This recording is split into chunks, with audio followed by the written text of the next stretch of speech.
For my next few weekly videos in this series, I'm going to focus on some of my fun stories of my life here in New Zealand as a way to help you understand sort of what the people are like, the culture is like, and maybe even give you a few laughs.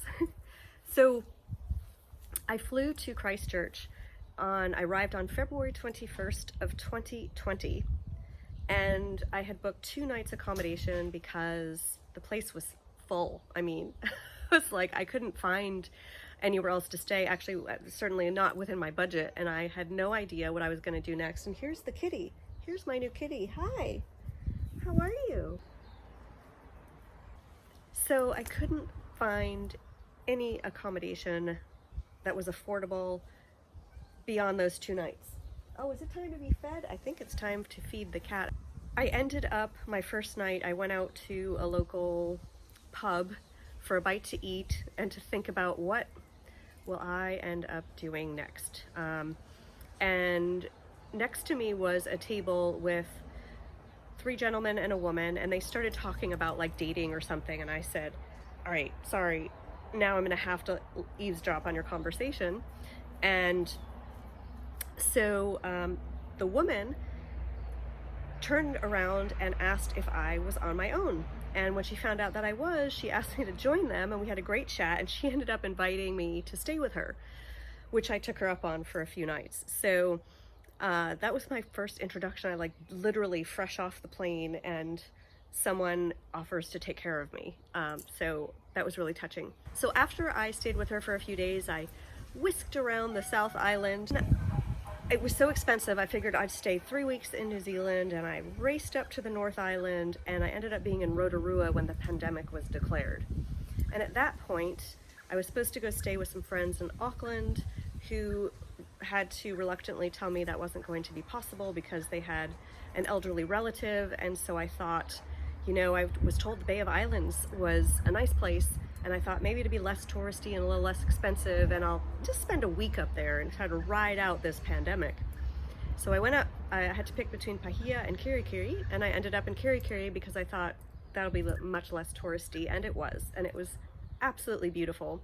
So I booked a week in an Airbnb, staying with a lovely woman from South Africa, and then lockdown happened, and I had this choice to quickly grab a flight back to America, which I was told would cost $5,000, roughly, I guess, 3,000 US dollars. And you know, I got here with 40,000 points and 26 US dollars, so I thought, maybe not.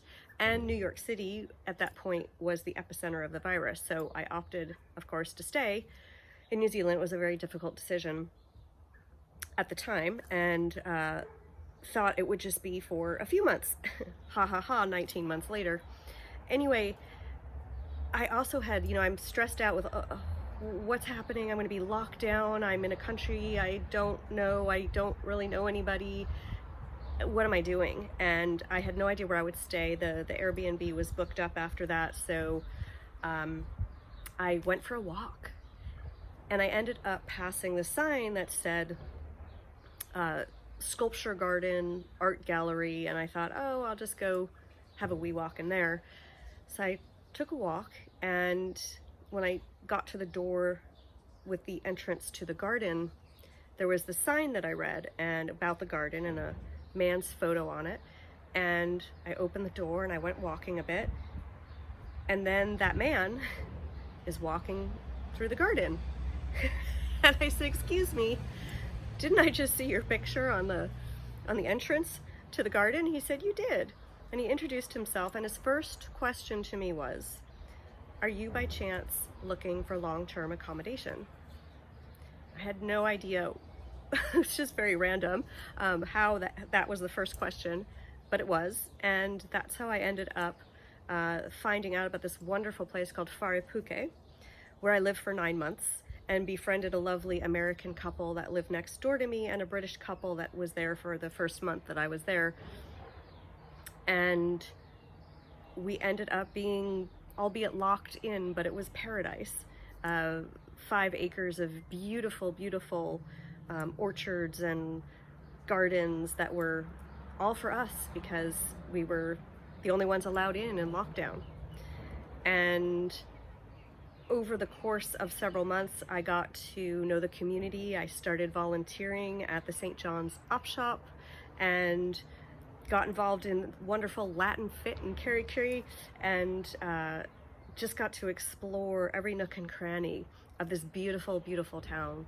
I got to meet people at Wharapuke. I didn't have a car, and I kept, since I stayed there so long and eventually lockdown ended, other people came in and they had cars, and I'm really grateful to them. Through them, I got to explore so much of Northland, some amazing wineries, tasted some really great wine, so thank you for that, you guys. And I really got kind of instilled into the community so that like when I'd walk down the center of town, usually I knew somebody. There's even a Toastmasters there. I joined the Toastmasters. I volunteered for a wonderful organization called Bald Angels, which makes Kai boxes for children in need.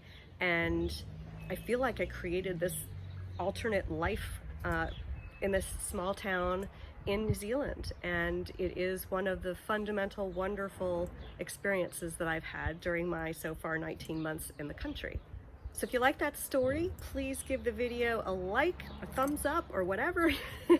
And if you're not a subscriber, please subscribe to my channel, and I will be sharing more stories with you in future videos. And if you want to see those, make sure that you hit the bell, and you'll be notified when the next video is ready.